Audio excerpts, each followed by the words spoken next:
The Russian Revolution, it wasn't just one single event, right? It was this perfect storm, a series of crises that didn't just change a country, it brought a massive 300-year-old empire crashing down. So today, we're going to figure out exactly how that happened. Think about it. What does it actually take to topple a dynasty that's been around for centuries? How did the Romanovs, these incredibly powerful rulers of a vast empire, just get swept away by this massive tide of revolution? And in just a few months. Well, in Russia's case, it wasn't one single thing. It was more like a recipe for disaster. You had these key ingredients, and when you mix them all together, you got an explosion that literally reshaped the world. All right, so let's get into it. Let's break down this recipe for revolution. What were the core ingredients that turned the entire Russian Empire into a tinderbox, just waiting for one little spark? Okay, so our first ingredient, it starts right at the very top. We're talking about political decay. And the problem wasn't just the one guy in charge, it was the entire system he was a part of. So you got to understand, at the start of the 20th century, Russia was, it was a bit of an oddball. It was the last major European power to be a true autocracy. And that means one person, the Tsar, had absolute, completely unchecked power. The rest of Europe, they're moving towards democracy. Russia, on the other hand, is clinging to this system that's basically straight out of the Middle Ages. And the man holding all this power, Tsar Nicholas II, he was just tragically unfit for the job. Look, by all accounts, he was a great family man, super devoted. But as a ruler, not so much. He was indecisive, totally overwhelmed, and he'd get bogged down in tiny details instead of dealing with the huge crises his empire was facing. And it's a really cruel irony, right? This mild-mannered guy ends up with the nickname Nicholas the Bloody. And you want to talk about pressure? Just look at this quote from his wife, Alexandra. It tells you everything you need to know. She's constantly in his ear, telling him to be ruthless, to crush them all like the old iron-fisted czars. And all that did was make him dig his heels in even more against any kind of change. Yeah, this really shows you just how broken the whole system was. There wasn't really a government, just a bunch of ministers reporting one by one to Nicholas. He was supposed to run the entire empire by himself. And when people pleaded for a parliament, what did he call it? Senseless dreams. It was a system that was practically designed to fail in the 20th century.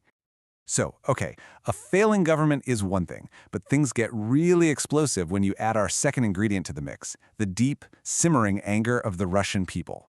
If you want to understand Russia at this time, you have to get your head around this chart. Over 80% of the people were peasants. Think about that. Most of them were poor, desperate for land that was owned by a tiny, tiny group of nobles. And that huge collective anger, that was really the bedrock of the revolution. And in the cities, you basically had two different worlds living right next to each other. In the center, you've got the rich folks with their paved streets and electric lights. But then you go to the outskirts, where the factory workers lived. We're talking dirt roads, overcrowded slums, no sanitation, and kerosene lamps. It's night and day. The conditions were just inhuman. And get this detail, it's wild. The ever-warm bed system. You had workers on opposite 12-hour shifts sharing the exact same bunk. So it was never empty and it never got cold. It's such a chilling symbol of how these workers were seen, right? Not as human beings, but as disposable parts in a machine. And here's the kicker. The government knew. They knew exactly what was happening. This quote here is from the guy who was basically the architect of Russia's big industrial push, Sergei Witte. He admitted in a secret memo that the whole thing was having a, quote, destructive influence on the people. So yeah, they knew people were suffering. They just figured it was the price of progress. But here's the thing. Suffering by itself doesn't automatically cause a revolution. For that to happen, you need our third ingredient, ideas. You need something to channel all that anger into. And in Russia, revolutionary ideas were spreading like wildfire. So all this anger got funneled into three main revolutionary parties. First up, you've got the Socialist Revolutionaries, the SRs.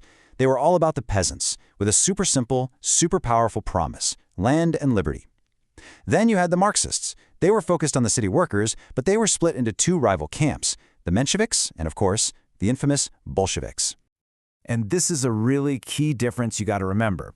The Mensheviks, they wanted a big, open, democratic party for the workers. But the Bolsheviks, led by this guy Vladimir Lenin, they had a totally different idea.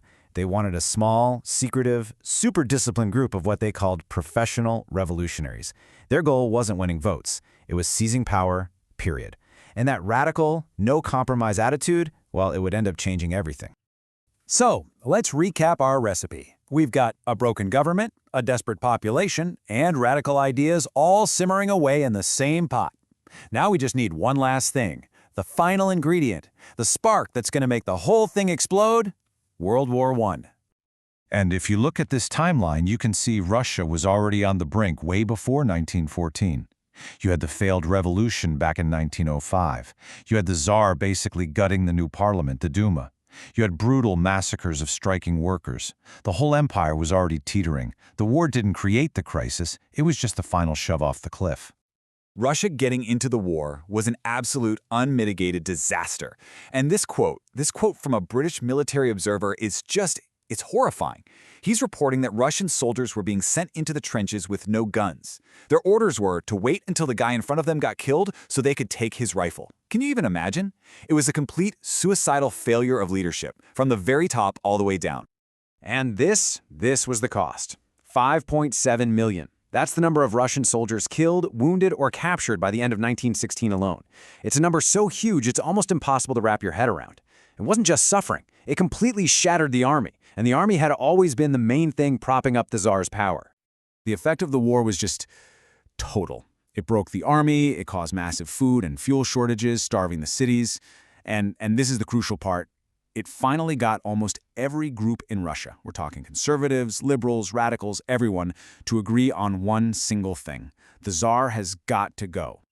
So that brings us right back to where we started. When you mix all these ingredients together, a leader who's in way over his head, a society that's at its breaking point, these powerful new ideas, and then you pour the gasoline of a catastrophic war all over it, was the Russian Revolution inevitable? Or do you think history could have gone some other way?